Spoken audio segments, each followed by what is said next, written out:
Today we're bringing you inside the world of ketamine and the clinics offering it as a medical treatment. Now there's a ketamine nasal spray to treat depression, but the question that we're uncovering is it being abused? Is it being prescribed too prolifically? I want to ask you, because you mentioned in our briefing that you were actually offered these nasal sprays. The FDA just approved a nasal spray for depression, a ketamine nasal spray, but it's expensive and it's only supposed to be used in a supervised doctor's office setting. Now, I think the clinics I went to found a workaround, which is they offered me a prescription for a generic ketamine spray and said I could take that home with me. Now, I just happened to be at a house party and I saw people using a ketamine nasal spray, not for depression or what it's indicated for, but to get high. And Leslie, this preparation was being made in a compounding Exactly. So pharmacy. let me ask you really quickly, Dr. Mendo, what is the dosing of these ketamine nasal sprays? I don't give ketamine nasal spray. Okay. I don't think that's a good therapeutic use, although the S-ketamine that's available, approved by the FDA, has been fairly effective. It's nowhere near as effective as intravenous infusions. The dose that we were giving when I tried nasal sprays 4 years ago was about 70 to 75 milligrams.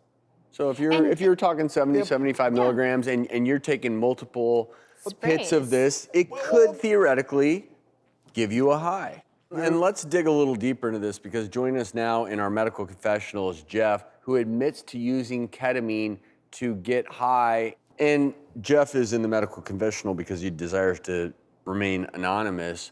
Jeff, have you used these FDA-approved nasal sprays to get high, and if so, how?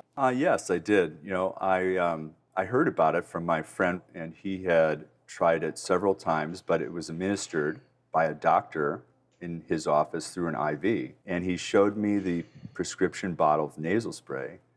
And he also said a lot of good things about his experience with it. And based on everything, I was, open to trying it. So Jeff, I'm just curious, what is the effect when you take this nasal spray? How did it make you feel? I just immediately felt this crazy rush through my body, and it definitely felt psychedelic. You know, it was like psychedelic cocaine. And how long did that effect last, Jeff?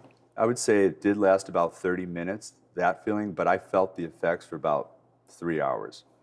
Dr. Sportelli, it seems to me that making treatments more accessible is a good thing, but all I keep thinking of right now is the opiate crisis. It just keeps ringing in the back of my head like, oh my gosh, we're trying to help people, we're trying to make really, at times, effective medicines more available, but they have the risk of abuse. What are your thoughts with this?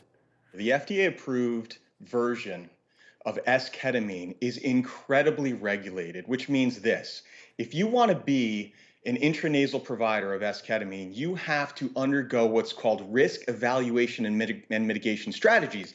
That means you can only give this to the proper patients that have been diagnosed appropriately and documented. It comes from a certified pharmacy, there's informed consent, and there's ongoing monitoring, and it's only given in the office twice a week. Let's just get that out of the way. The idea of giving someone a take-home nasal spray of ketamine with a behavioral health issue is the absolute worst idea I've ever heard in my life, and I'm going to tell you why. People with behavioral health problems by nature have a higher likelihood of addiction and abuse. If someone has bipolar disorder, they have a 7-time more likelihood of abusing a substance for self-medication. Now think about this. Ketamine is a fast-acting, short half-life medicine, which means it acts quick and goes away quick. Could you imagine trying to give that to somebody with a behavioral health issue that's depressed? What do you say? Take a squirt whenever you feel down? I mean, this is absolutely setting somebody up for complete disaster.